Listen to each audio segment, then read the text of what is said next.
ইফতারের বর্ণনা। যখন নিশ্চিত রূপে জানা যায় যে সূর্য অস্ত গিয়েছে, তখন আর বিলম্ব না করে তাড়াতাড়ি ইফতার করা মোস্তাহাব, বিলম্ব করা মাকরুহে তানজিহি। মেঘের দিনে অল্প বিলম্ব করে ইফতার করা ভালো। শুধু ঘড়ির কাঁটার উপর বা মুয়াজ্জিনের আজানের উপর নির্ভর করা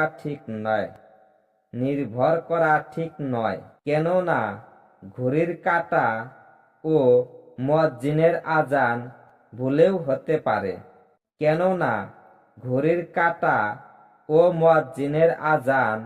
ভুলেও হতে পারে।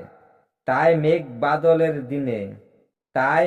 বাদলের দিনে মুমিন ব্যক্তির অন্তরে সূর্যের অস্ত যাওয়ার সাক্ষ্য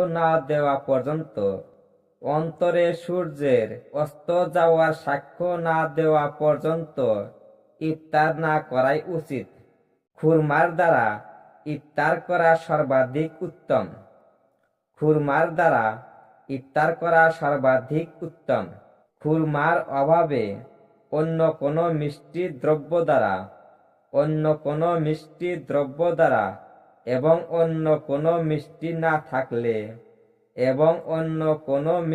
না থাকলে পানি দ্বারা ইফতার করা ভালো। যখন পর্যন্ত সূর্যাস্ত সম্পর্কে বিন্দু মাত্র সন্দেহ থাকে, ততক্ষণ পর্যন্ত ইফতার করা জায়েজ নেই। ইফতারের ফজিলত সম্বন্ধে হাদিস শরীফে বর্ণিত আছে যে কোনো ব্যক্তি যদি রমজানে কোনো রোজাদারকে ইফতার করায়, তাহলে তার সমস্ত গুনাহ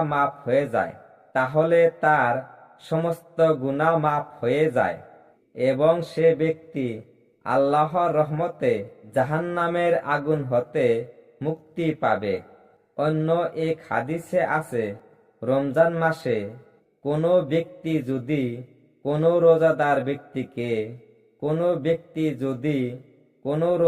ব্যক্তিকে খেজুর, মিষ্টি শরবত অথবা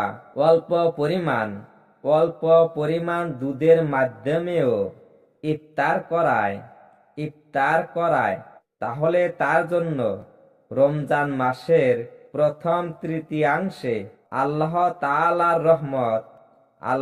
তাআলার রহমত, দ্বিতীয় তৃতীয়াংশে ক্ষমা এবং শেষ তৃতীয়াংশে জাহান্নামের আযাব হতে নাজাতের